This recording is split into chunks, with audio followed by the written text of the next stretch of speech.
Electric charge. बेटा electric charge एक ऐसी फंडामेंटल क्वांटिटी है लाइक एज मास। जैसे मास है एक फंडामेंटल क्वांटिटी, वैसे इलेक्ट्रिक चार्ज भी एक फंडामेंटल क्वांटिटी है। जैसे मास को ना तो हम क्रिएट कर सकते हैं ना डिस्ट्रॉय कर सकते हैं, वैसे ही चार्ज को ना तो क्रिएट कर सकते हैं ना डिस्ट्रॉय कर सकते हैं। मास किसी भी बॉडी का आप जब बताते हैं तो उसके इंडिविजुअल पार्टिकल्स के टोटल मास को ऐड करके बताते हैं। बिल्कुल ठीक उसी तरीके से किसी भी चार्ज पार्टिकल का जब आप चार्ज बताते हैं तो उसके इंडिविजुअल पॉइंट पर जितने भी नंबर ऑफ चार्जेज होते हैं उनके टोटल मास को ऐड करते हैं या उसके काउंटिंग करते हैं तो आप उसका टोटल चार्ज बताते हैं। तो चार्ज क्या है, तो होता क्या है चार्ज, इलेक्ट्रिक चार्ज। तो यहां पर एक चीज देखें कि जैसे कि कोई बॉडी हो तो बॉडी के इंडिविजुअल पार्टिकल्स के मास की वजह से उसमें इंट्रैक्शन होता है और एक फोर्स वर्क करता है जिसे हम ग्रेविटेशनल फोर्स कहते हैं। हम ये भी जानते हैं कि all substance is made up of the atoms and atoms is also exist electron proton and neutron। उसमें इलेक्ट्रॉन प्रोटॉन और न्यूट्रॉन भी होते हैं और ये भी हम जानते हैं कि इलेक्ट्रॉन प्रोटॉन और न्यूट्रॉन की सम अमाउंट ऑफ मासेस भी होते हैं like as the mass of electron is 9.1 into 10 to the power -31 kilogram. Mass of the proton is 1.6 into 10 to the power -27 kilogram and mass of neutron is 1.674 10 to the power -27 kilogram. तो जब इनके पास मास है तो simple सी बात है कि इनके बीच जो इंट्रैक्शन होगा वो ग्रेविटेशनल फोर्स का होगा। लेकिन ये देखा गया कि इनकी मास की वजह से जो फोर्स है लग रहा है इनमें ग्रेविटेशनल फोर्स, इसके अलावा भी इनमें एक एक्स्ट्रा ऑर्डिनरी फोर्स लग रहा है और वो एक्स्ट्रा ऑर्डिनरी फोर्स इस ग्रेविटेशनल फोर्स की कंपैरिजन में बहुत ही ग्रेटर है। उस एक्स्ट्रा फोर्स को बोला गया that is the electrostatic force और other words the electric force. हम इसी इलेक्ट्रिक फोर्स की ये जो इलेक्ट्रिक फोर्स आया वो उन पार्टिकल्स फंडामेंटल पार्टिकल्स पर जो चार्ज था उसी की वजह से आया था। तो हम यहां पर डेफिनेशन के अकॉर्डिंग भी देख लें, the substance is made up of elementary particle namely electron proton and neutron. और बेटा उनके नाम के साथ साथ ये भी हम देखें कि particles is possessed by the mass और मास के थ्रू ये बना हुआ है which is the mass is 9.1 10 to the power -31 kilogram of the electron, mass of the proton 1.672 10 to the power -27 kilogram and mass of the neutron is 1.674 10 to the power -27 kilogram. So the particle exert the gravitational force।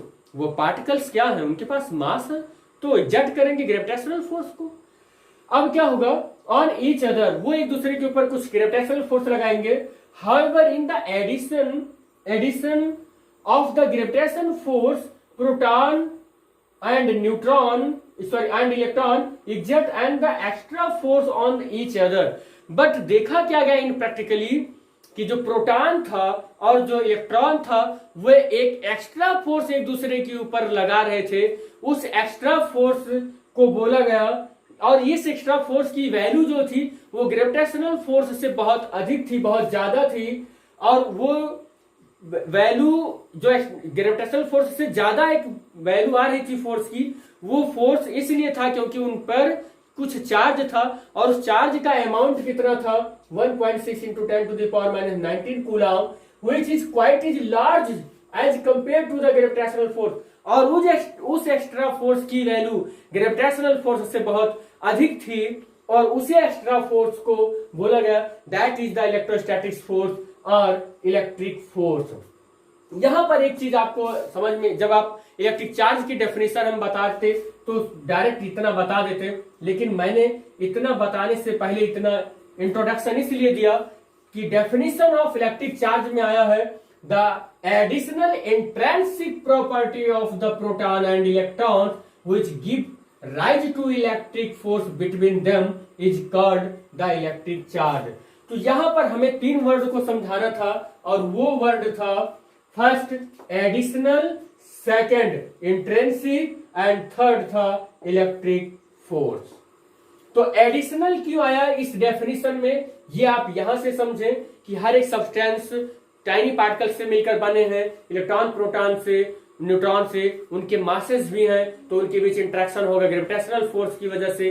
But ये experimentally देखा गया कि electrons and protons एक दूसरे के ऊपर एक extra force लगा रहे हैं और उस एक्स्ट्रा फोर्स की वैल्यू उस ग्रेविटेशनल फोर्स से बहुत ही ज्यादा थी। तो उसी एडिशनल फोर्स को बोला गया, एक्स्ट्रा फोर्स को बोला गया इलेक्ट्रिक फोर्स। तो एडिशनल का मीनिंग आप समझ गए होंगे और यहां पर इलेक्ट्रिक फोर्स क्यों आया इसकी भी मीनिंग आप समझ गए होंगे कि एडिशनल क्या है और फोर्स क्या है। अब बात करते हैं इंट्रिंसिक की। बेटा फिजिक्स में, फिजिक्स के एक वर्ड में बहुत ज्यादा एक्सप्लेनेशन होता है या कह सकते हैं उसमें बहुत फिजिक्स इनबिल्ट होती है। तो इंट्रिंसिक क्या होता है, इंट्रिंसिक क्या है कि जिस पार्टिकल्स को हम ना तो क्रिएट कर सके ना तो हम डिस्ट्रॉय कर सके, यानी कि बॉडी को ले, मास को ले, सब्सटेंस को ले, ना तो हम जनरेट कर सकते हैं ना तो क्रिएट कर सकते हैं। तो चार्ज भी उसी प्रॉपर्टी को फॉलो करता है, ना हम उसे डिस्ट्रॉय कर सकते हैं ना क्रिएट कर सकते हैं। इसलिए यहां पर ऐसे फंडामेंटल पार्टिकल्स के लिए जो वर्ड यूज करते हैं उसे इंट्रिंसिक बोला जाता है। तो इस डेफिनेशन में जो ये वर्ड था एडिशनल एंड इंट्रिंसिक प्रॉपर्टी, जो इसके मास की वजह से, इंट्रिंसिक मास की वजह से, जो इसका यूनिक मास है उसकी वजह से जो एक्स्ट्रा फोर्स अप्लाई हो रहा था, एडिशनल फोर्स अप्लाई हो रहा था, उस प्रॉपर्टी में प्रोटॉन और electron which give to rise the electric force, जो प्रोटॉन और इलेक्ट्रॉन्स की इंटरेक्शन की वजह से जो ग्रेविटेशनल फोर्स में जो एक एडिशनल फोर्स आया था जो उस फोर्स को बढ़ा देता था, तो उस फोर्स को बोला गया था electric force. Between them is called the electric charge. तो जिसकी वजह से वो फोर्स बढ़ जाता था वो रीजन क्या था, इलेक्ट्रिक चार्ज था। Electric charge is denoted by small Q. बेटा इसका एक स्क्रीनशॉट ले लीजिए, बोर्ड छोटा है थोड़ा हमें लिखना पड़ेगा। तो electric charge is represented by small q, और स्मॉल क्यू से लिखते हैं it is a scalar quantity and its formula is q equal to n e. ये सारी चीजें मैं यहां पर बोर्ड पर आपको बता रहा हूं। It is represented that q and its formula is plus minus n e, और एक फार्मूला होता है q equal to I t. I is the current, t is the time, q is the charge, n is the integer, is the charge on the electrons which is the value of 1.6 10 to the power minus 19 coulomb. ये एक scalar quantity होगी, scalar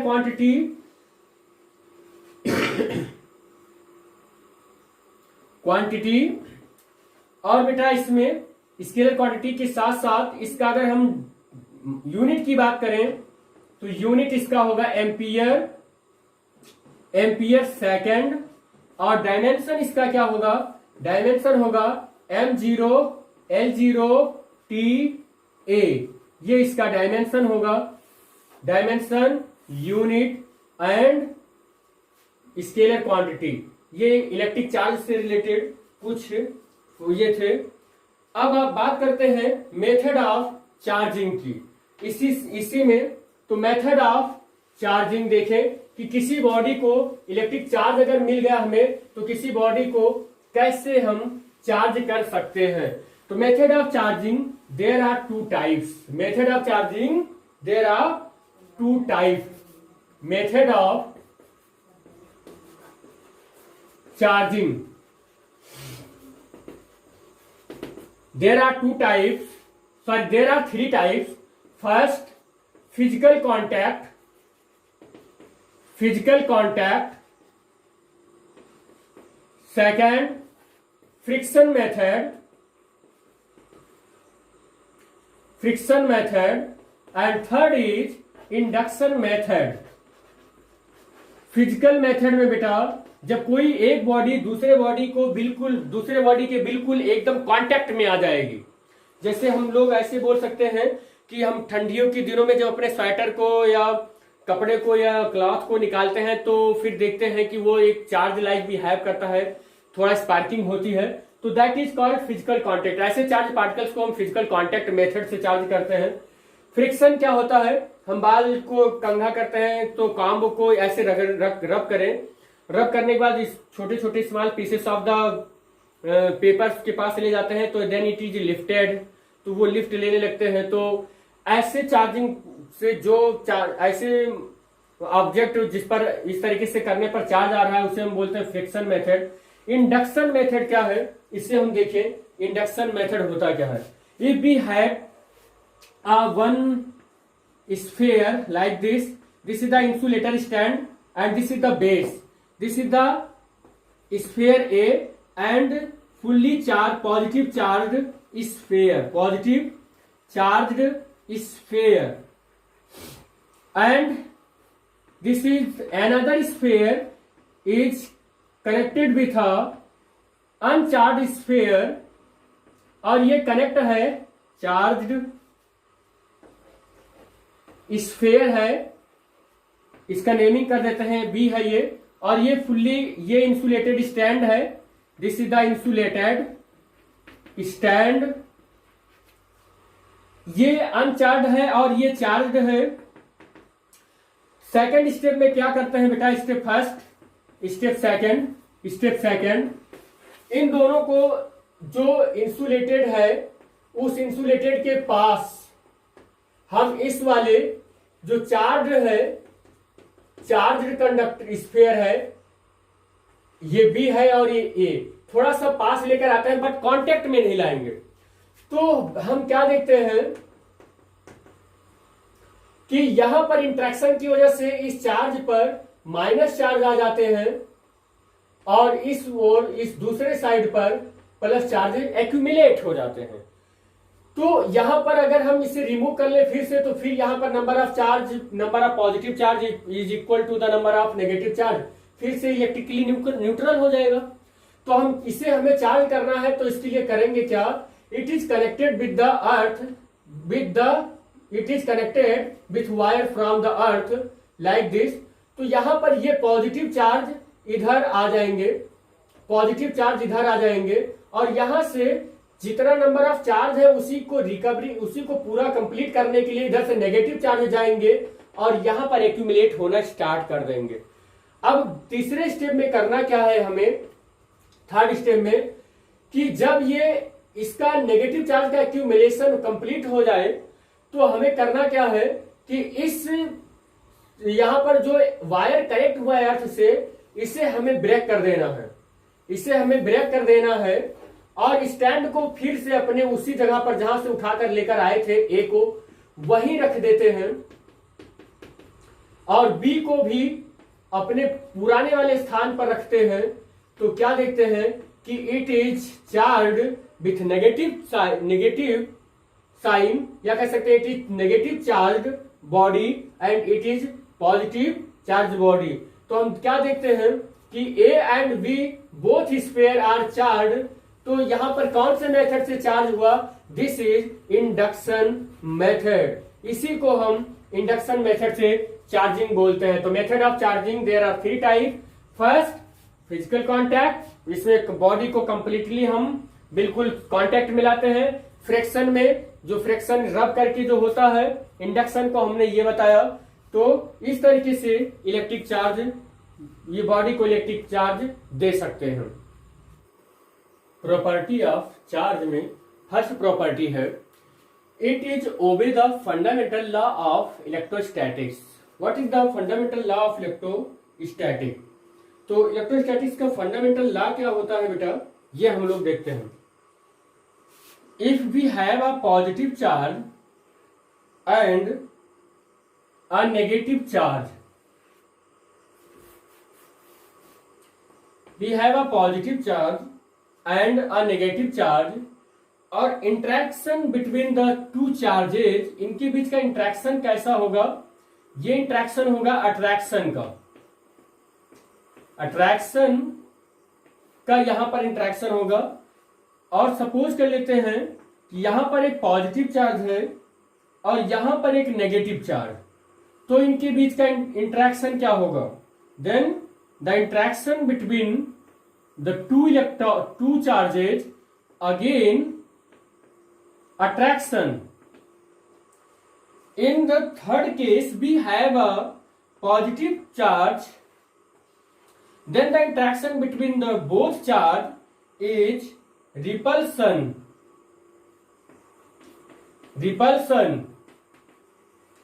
And again we have a only negative charge, two negative charge, then the interaction between them is again repulsion. So in above observation, 4 observation, यहां पर 4 observation 1, 2, 3 and 4 से क्या देख रहे हैं कि if the nature are different of the charges, then the interaction between the charges is attract. या attraction का, यहां पर इंटरेक्शन कैसा दे रहा है, अट्रैक्शन का, but the nature of charges are different, sorry in same. अगर हम सपोज कर लेते हैं कि चार्ज का नेचर कैसा है, सेम है, यानी कि nature of charges in same, then the interaction between them is repulsion. तो हम लोग को एक कंक्लूजन क्या मिलता है इस वाले में, फंडामेंटल लॉ ऑफ इलेक्ट्रोस्टैटिक्स में, या कह सकते हैं प्रॉपर्टी ऑफ चार्जेज में, एक कंक्लूजन ये मिलेगा कि the same like of charge to repelled to each other, but unlike charges it is attract to each other. This is the fundamental law of electrostatics. यही fundamental law of electrostatics है। इसी का second property पढ़ते हैं, magnitude of charge, चाहे वो positive हो चाहे वो नेगेटिव हो, is the same and is equal to the 1.6 into 10 to the power -19 coulomb.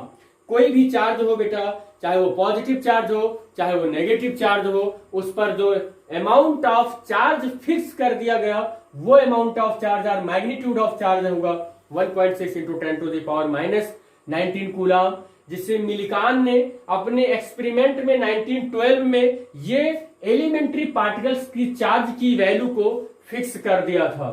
And the third property of the charge का क्वांटाइजेशन क्या है। तो क्वांटाइजेशन को समझने के लिए बेटा हम एक एग्जांपल लेते हैं। सपोज कर लेते हैं कि एक एरोप्लेन है, उस एरोप्लेन से एक रस्सी लटका दी गई, उस रस्सी के सहारे कहीं कोई व्यक्ति फंसा हुआ है, उसको ऊपर चढ़ना है। तो हम क्या देखेंगे कि जो व्यक्ति फंसा हुआ है नीचे, वो आर्बिट्रैरली किसी भी पॉइंट को टच करते हुए रस्सी के सहारे वो एरोप्लेन पर या हवाई जहाज तक जा सकता है वो। बट अगर यही रस्सी न लटकाकर हम एक सीढ़ी लटका दिए होते, जब एक सीढ़ी लटका दिए होते तो वह अपनी मर्जी से आर्बिट्रैरली किसी भी पॉइंट पर ना होकर वो उसके स्टेप पर पैर रखते हुए जाता। सपोज कर लेते हैं कि ये एक सीढ़ी है, तो अगर वो चाहता कि यहां रुक जाए, नहीं रुक पाता, यहां नहीं रुक पाता, वो इस सीढ़ी के हर एक स्टेप पर ही पैर रख पाता। तो यहां पर आप देख रहे हैं कि वो आर्बिट्रैरली किसी भी पॉइंट पर नहीं रुक सकता था। बट अगर एक यहीं पर रोप हवाई जहाज से या हेलीकॉप्टर से लटका दिए जाते तो आर्बिट्रैरली किसी भी पॉइंट पर वो रुक सकता था। तो जब आर्बिट्रैरली किसी पॉइंट पर ना रुक सके, केवल आप स्टेप बाय स्टेप ही कोई काम कर सके, तो ऐसे सिस्टम को बोला जाता है दैट इज क्वांटाइज्ड सिस्टम। ऐसे कुछ एटम के अंदर इलेक्ट्रॉनों का है कि किसी एटम के पास, किसी न्यूक्लियस के पास जो इलेक्ट्रॉनों का कंस्ट्रक्शन है, जो इलेक्ट्रॉनों का अरेंजमेंट है, वो अरेंजमेंट हमेशा और हमेशा प्लस माइनस एनी के फॉर्म में होता है। आप अपनी मर्जी से आर्बिट्रैरली कोई भी नंबर नहीं दे सकते हैं। वहां पर एन एक इंटीजर है और उस इंटीजर की वैल्यू प्लस माइनस 1 से स्टार्ट होकर नेचुरल नंबर जहां तक भी होगा जाएगा। तो अगर किसी एटम के को हमें एक इलेक्ट्रॉन देना है तो n इक्वल टू 1 प्लेस करना होगा, 2 इलेक्ट्रॉन देना है तो 2 प्लेस करना होगा n की जगह पर, 3 देना है तो 3। It means the number of electron of any orbital of a atom is only possibility क्या है, plus minus 1e plus minus 2e plus minus 3e plus minus 4e dot dot dot, यही ऐसे चलता रहेगा। रैशनल नंबर नहीं हो सकता है, आर्बिट्रैरली कोई पॉइंट नहीं हो सकता है, आप डेसिमल में कोई पॉइंट नहीं ले सकते हैं। तो हमारे ख्याल से आपको क्वांटाइज्ड अगर मालूम होगा कि क्वांटाइज्ड का मीनिंग क्या होता है, इस मीनिंग से आप पता लगा लेंगे कि क्वांटाइजेशन होता क्या है। The charge is quantized, charge किसी एटम के अंदर क्वांटाइज्ड होता है, यानी आर्बिट्रैरली नहीं होता है। किसी भी ऑर्बिटल में जो पॉसिबिलिटी ऑफ इलेक्ट्रॉन होगा वो एनी के फॉर्म में होगा, इसी को क्वांटाइजेशन बोलेंगे या क्वांटाइज्ड बोलेंगे। That is charge carried by an system are equal to the plus minus n e, where n is the integer. If अगर हम ये भी सपोज कर ले किसी एक एटम से दूसरे एटम को चार्ज ट्रांसफर करना है, तो इस चार्ज के ट्रांसफरेशन से between the two bodies, charge के ट्रांसफरेशन में भी ऐसा नहीं होगा कि 1.2 इलेक्ट्रॉन ट्रांसफर हो गया, 3.5 इलेक्ट्रॉन ट्रांसफर हो गया, 7/3 इलेक्ट्रॉन ट्रांसफर हो गया, 9/4 इलेक्ट्रॉन ट्रांसफर हो गया, नहीं, it is not possible. Only possibility क्या है, transfer of electron from one body to another body, always in this form, इसी फॉर्म में पॉसिबल है, plus minus n e, where n is the integer. अब हम लोग समझें कि क्वांटाइजेशन का एक फिजिकल मीनिंग क्या होगा, उसको समझने से पहले हम एक हिस्टोरिकल व्यू भी देख लेते हैं। तो इसके पीछे एक हिस्ट्री क्या है कि quantisation of charge was first suggest by the experimental laws of the electrolysis discovered by the Faraday. Electrolysis का एक लॉ था, उसको फैराडे ने रिसर्च किया और सजेस्ट किया कि वो एक क्वांटाइजेशन मेथड है। और फिर बाद में क्या हुआ, it was the actual demonstrate experimentally by the Millikan in 1912। और 1912 में मिल्कॉन एक साइंटिस्ट थे जो अपने ऑयल ड्रॉप एक्सपेरिमेंट को कर रहे थे, यानी कि उस पर चार्ज का अमाउंट और यही सब कैलकुलेट कर रहे थे, और एक्चुअल में किसी भी इलेक्ट्रॉन या प्रोटॉन के पास अमाउंट ऑफ चार्ज कितना है, या कह सकते हैं चार्ज ऑफ एलिमेंट्री पार्टिकल को कैलकुलेट करने का एक्सपेरिमेंट जो कर रहे थे 1912 में, उन्होंने बताया कि ये जो चार्ज है ये क्वांटाइज रूल को फॉलो करता है। इट मींस एक बॉडी से दूसरे बॉडी पर चार्ज ट्रांसफर होगा तो ई के फॉर्म में, एन ई के फॉर्म में, प्लस माइनस एन ई के फॉर्म में, अगर जा रहा है तो एन ई आ रहा है तो भी एन ई के फॉर्म में। और मिल्कॉन ने 1912 में अपने एक्सपेरिमेंट से यह भी प्रूव किया कि minimum amount of charge or transfer one body to another body का मैग्नीट्यूड उन्होंने डिसाइड कर दिया कि 1.6 into 10 to the power minus 19 coulomb होगा, यानी कि magnitude of the elementary charge इतना होगा 1.6 into 10 to the power minus 19 coulomb.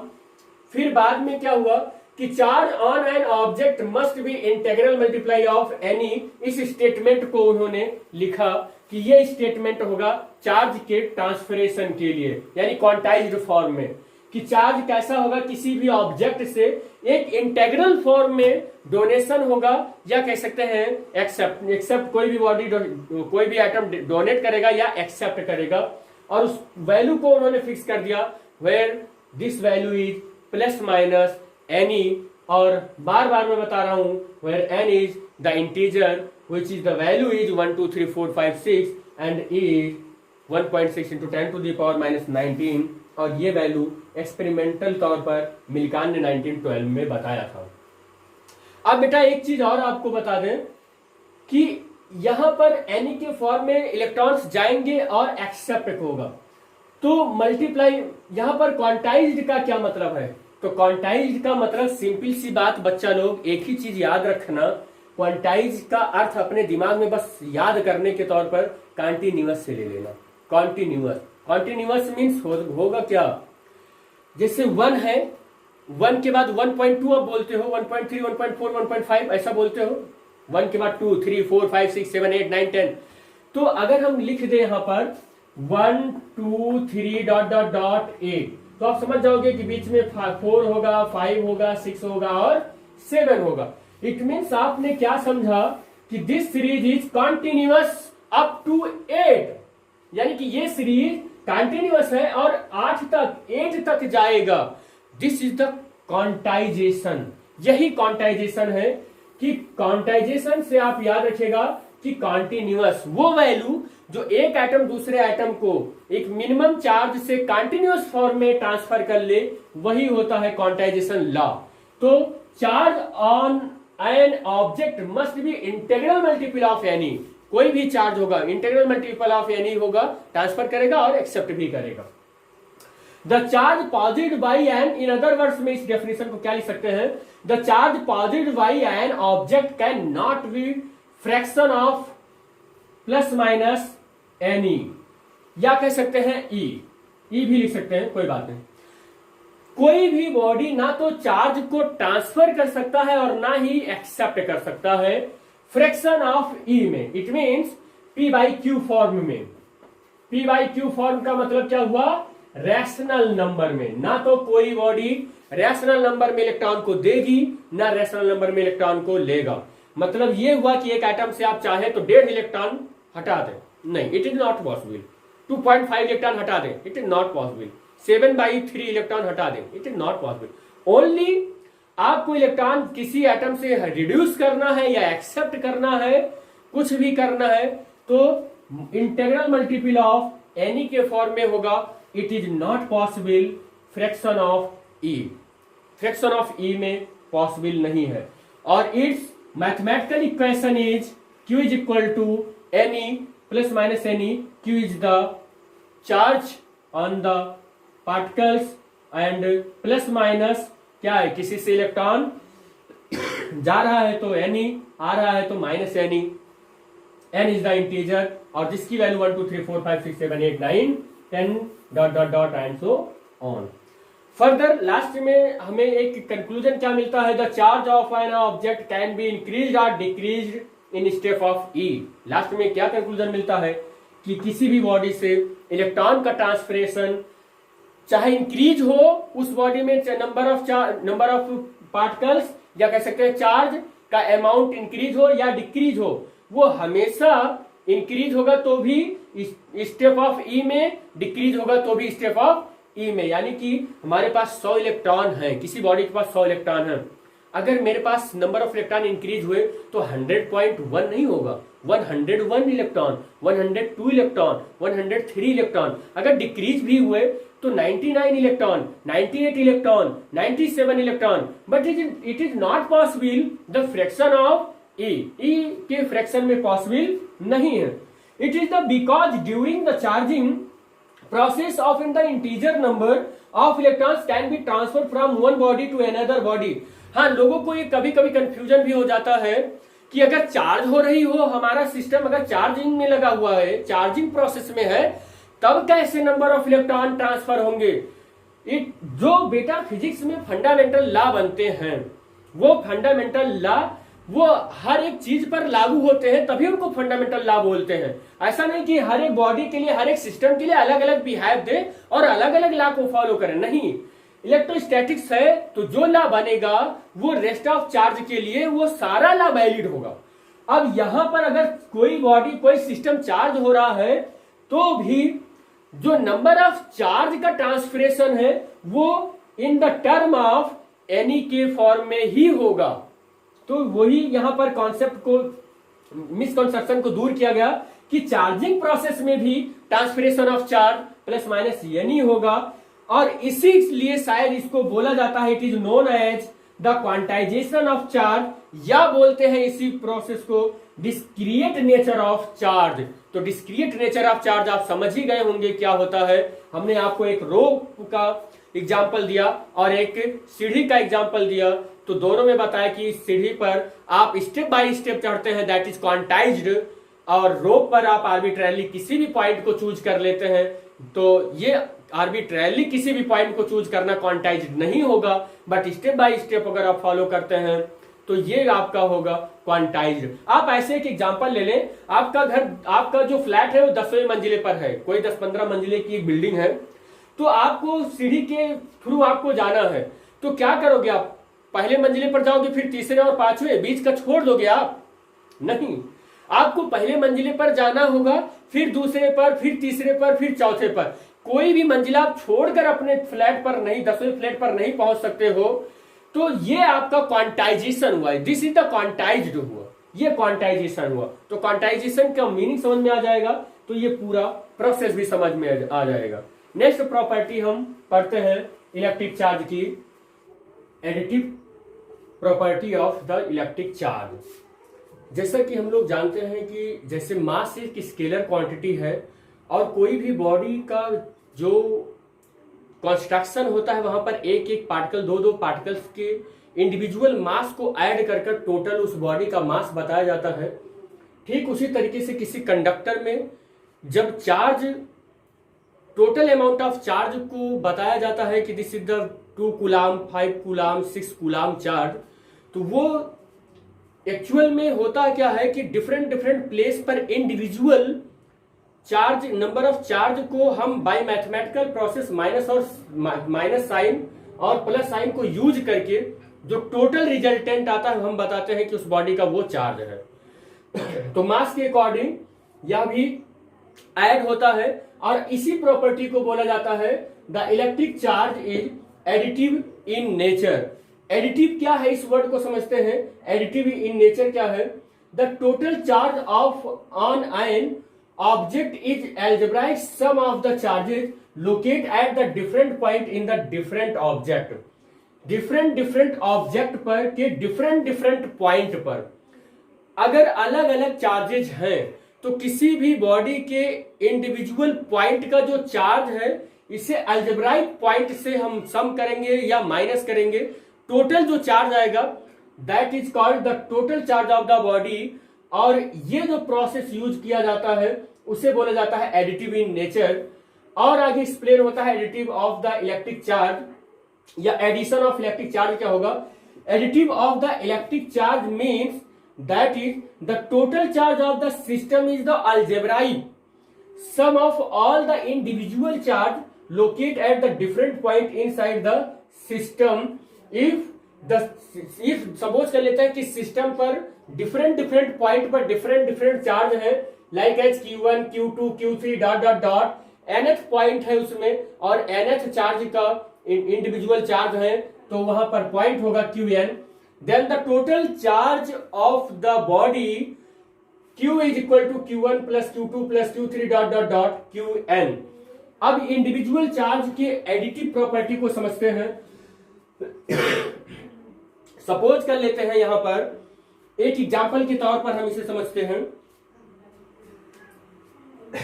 कि ये एक कोई चार्ज है और इस चार्ज का नाम है Q1 और -3 माइक्रो कूलाम चार्ज है।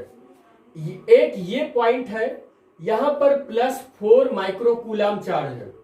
यहां पर एक पॉइंट है -5 माइक्रो कूलाम और यहां पर कोई एक पॉइंट है +2 micro coulomb, 3 micro coulomb charge है।